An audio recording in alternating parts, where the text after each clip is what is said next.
হয়, আমি আজি বহুদিন ধৰি আমাৰ এই ধেমাজিৰ পৰা অৰুণাচলৰ যোগেদি আমাৰ বিভিন্ন ধৰণৰ চোৰাংচোৱা কাঠৰ বেপাৰীয়ে ধৰক কাঠ চোৰাংভাৱে বিক্ৰী কৰি আহিছে বুলি আমি বিশেষ সূত্ৰে আমি বিভিন্নজনে আমাক অৱগত কৰি আহিছিল বহুদিন ধৰি। আৰু সেই সূত্ৰে আমি আজি এখন অৰুণাচলৰ পৰা অহা 10 চকীয়া ট্ৰাক ভৰ্তি এখন পাওঁ। তেখেতলোকক আমি সোধ-পোছ কৰোঁ যে তেখেতলোকে কাঠবিলাক তেখেতলোকৰ সম্পূৰ্ণ নথি পত্ৰৰ যোগেদি তেখেতলোকে আনিছেনে নাই।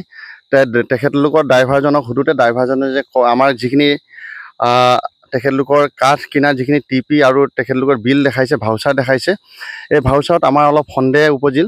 তেখেতলোকে যিখিনি ভাউচাৰ দেখাইছে 6 AM মালৰ যিখিনি ভাউচাৰ দেখাইছে, সেই ভাউচাৰত আমাৰ অলপ সন্দেহজনক হৈছে। সেইকাৰণে আমাৰ চিলাপথাৰ আৰক্ষীক আমি খবৰ কৰি এই গাড়ীখন তাৰমানে অতি শীঘ্ৰে, যদি আমাৰ সন্দেহৰ আৱৰ্তত হৈছে, আমি সন্দেহ কৰিছোঁ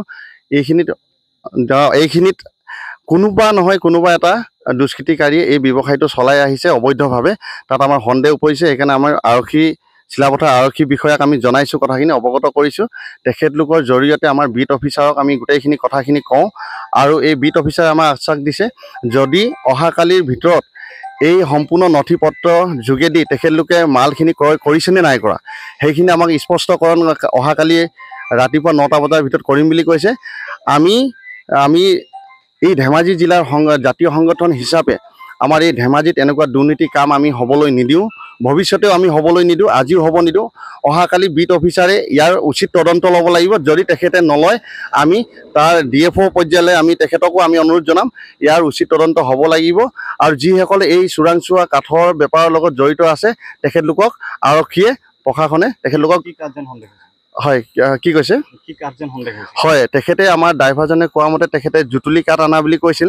কিন্তু আমি গাড়ীসমূহত আমি তেখেতৰ যেতিয়া আমি প্ৰত্যক্ষভাৱে অকণমান চাওঁ, তেতিয়া আমি গম পাওঁ যে তাত বিভিন্ন ধৰণৰ কাঠ আছে, জুতুলি আৰু লালিপমা ইত্যাদিকে কৰি আমি সকলোখিনি কাঠ আমি চিনাক্ত কৰিব পৰা নাই।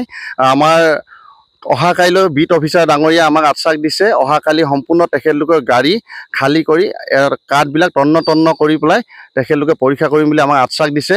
ঠিক আছে, যদি এই কাঠবিলাক সম্পূৰ্ণ নথি পত্ৰই যদি নাহে আৰু যিসকল দুষ্কৃতিকাৰীয়ে এইসমূহ কাৰ্য চলাই আহিছে তেখেতলোকক অতি শীঘ্ৰেই তেখেতলোকক গ্ৰেপ্তাৰ কৰি উচিত শাস্তি প্ৰদান কৰিবৰ কাৰণে আমি সংগঠনৰ মজিয়াৰ ফালৰ পৰা আমি দাবী জনাইছোঁ।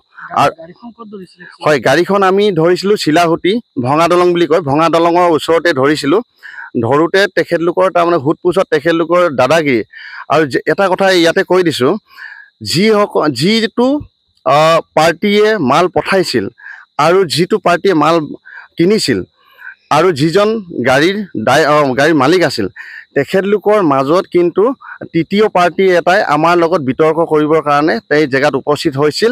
আমি তেখেতলোকক এই আৰক্ষী প্ৰশাসনৰ জৰিয়তে তেখেতলোকক উচিত শাস্তি প্ৰদান কৰিবৰ কাৰণে আমি অনুৰোধ জনাইছোঁ।